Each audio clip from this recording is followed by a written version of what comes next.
Hello, my name is Ben Hearn and I'm a realtor with Compass right there in Suburban Square. And I wanted to share with you a market watch of all the real estate activity that happened in Gladwyne for the month of November.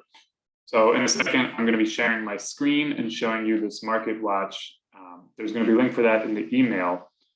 And it's completely interactive. So everything that I'm doing on the screen with it, you can do as well. So this has all of the homes that were either newly active, had a price drop, were under contract or pending, or homes that closed in Gladwyne in November. So if a home was active prior to that and didn't have any of those things happen, it's not going to show up in this report. And before we get started on that, I also wanted to show a timeline kind of the home sales, I guess, just numbers for Gladwyne in general.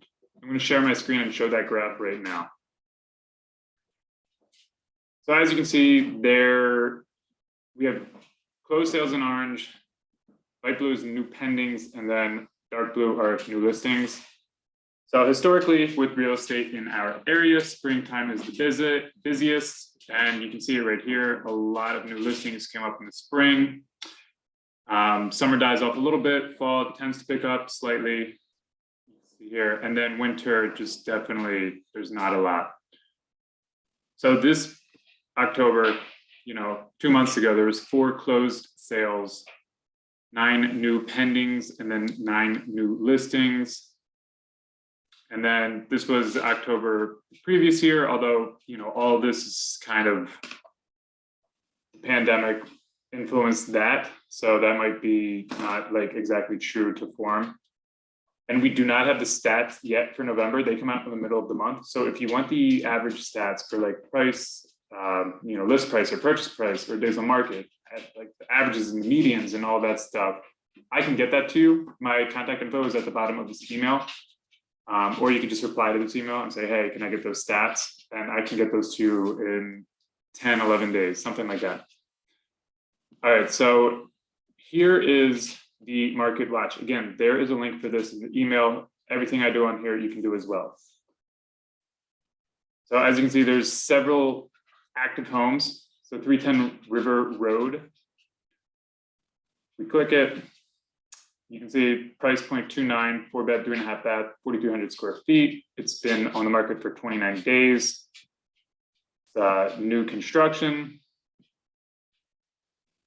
So you can go through all the pictures, and then also you can click this view also, you see all the pictures, and then from there, if you click one, it's a larger image.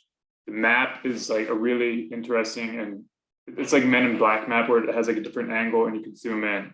I am not going to show that here because it's hard to exit sharing the screen, but you get to see all the pictures, the stats. It also has year built and lot size for the homes as well. Limberlost Road, that's on the market, and that's for a mill flat. There's a lot of like exterior drone photos there.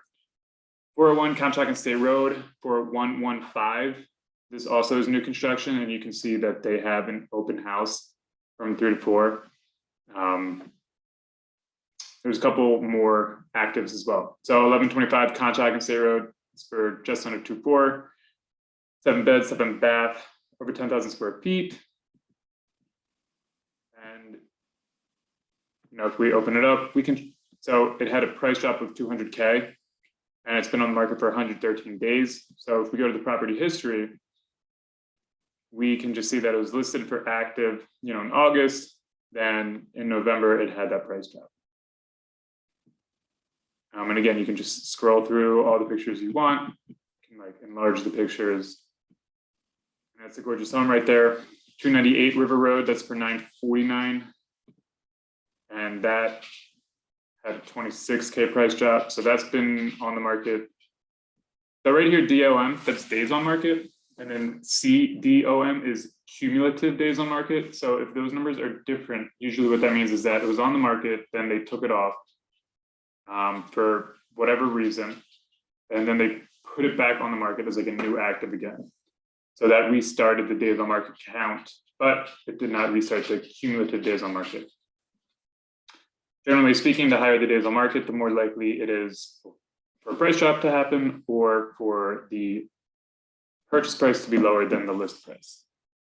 Not always. All right, so now we have active under contract, 980 Idlewide. And so that had a huge price drop of 455 in September. So this price right here, even though it's under contract, that is not necessarily what price it will close at. We don't know the price that it will be purchased at until the home is like officially closed in public records. Then it'll say, closed home, and then you'll see whether it was like at list price or under or over. And one more thing, so this is active under contract, and then this is as well, but then we have pending. They're quite synonymous. They both mean that a seller has accepted an offer. Generally in our area, us realtors, when we first accept the offer, when the sellers first accept the offer, we put it as active under contract. And then if there's an inspection period, and then we successfully get through those inspections, then we change it to pending. So if you see pending, generally speaking, it means it's either further along in the deal, or maybe it's just like a cash deal or no contingencies or something like that. But again, that's just like each realtor's preference. So it could just, mean nothing as well. So Waverly is under contract for 735. Again, we don't know if that's the actual final price. You can do a good job of, I guess, guessing just based on days on market. So if something is on the market for 5 days, you can assume that it probably had an offer over list price or like at list price. Generally speaking, the higher the price point is, the longer the days on market anyway. And Briar Hill's pending for 1.7, and Lafayette for 2.545. 760 Contract and State Road, that is pending for 3.895. That's 9,000 square feet. So that's a big one. Gorgeous home as well. Gorgeous grounds as well. 1156 Maple Crest, that's pending for just under 600. So there's a decent amount of pending. 428 Writers Mill Road, that's pending for 800, and that's 1,560 square feet. And the lot size is like half an acre. Yeah, a little over half an acre. And another one on Maple Crest pending for 630, just under 2,000 square feet. And now we have the closed homes. So 609 Contract and State Road, that closed for 2,375. And we can see if it went above or under. So that's all 3.3% above asking, even though it was on the market for 320 days, that new construction that happens. And that could be sometimes builders, they put a price. So let's see what the price was.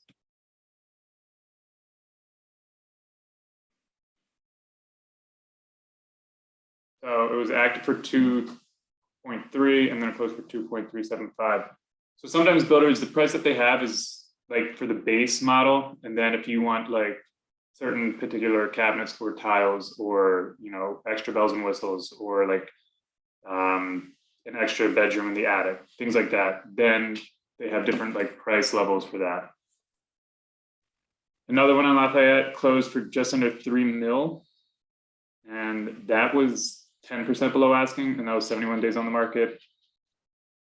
So we can look at the history again and see that it was listed at 3,298, and then it ended up closing at 2,975. Sorry, 297. And just using this as an example, so the square footage is 7,340. Sometimes, so Realtor, Redfin, Trulia, Zillow, even Compass, they just show the total finished square footage. So you can see that this one, the above ground square feet is 4,700, which is big. And then the below ground is 2,600. So the basement is huge. But if you're looking for let's say a 3,500 square foot home and you see it listed as 3,500 square feet, you don't know exactly if that's like the above ground square footage or if that includes like the basement as well. So that's just one of the many, many reasons why you need to visit a home first before buying it, or why you should. And also, realtors can find that info out. I don't know if like consumers can on those sites, but that's just something to keep in mind. So yeah, I mean, that's a huge basement. And again, you can like go through all the pictures. Yeah. So moving on, 1931 Lafayette closed for 650. That was 18% below asking, and that was on the market for 123 days. 700 Marion Square, that ended up closing for 2.5, or like about 2.6, and that was 26% below asking. So you can see it was originally listed for 3.5, and then they ended up closing for around 2.6. Mount Vernon for 650, 4-bed, 2.5 bath, 3,600 square feet. And that was 25% below asking, 11 days on the market. Usually if you see a price drop that much, there would be longer days on market, but you know, each situation for sellers and buyers is case by case scenario. And then the last one that closed at the end of the month on Winston, that sold just above ask, and that was on the market for 5 days. So again, generally the lower the amount of days on market, then the more likely it is to have sold for either at or above asking. But the higher the price point, you know, the more likely it is to sell under asking. So I'm going to stop sharing my screen. Again, that is, you can do everything I did on that. And that was just for the month of November. If you're interested in another area like Villanova or like Wynwood or honestly anywhere in our MLS, New Hope, just let me know. I can send info out for that as well. And then if you have real estate related questions, I'd be happy to help. If you are thinking of buying or selling a home, I'd of course be happy to help. And just honestly, just to be a resource would be fine by me. So this is going to be on YouTube. If you could subscribe to my YouTube channel, I would greatly appreciate it. If not, obviously, no worries. And I hope you enjoyed it. If not, just say, hey, Ben, get me off the list. All good. And that's it. All right. Have a great day. Bye.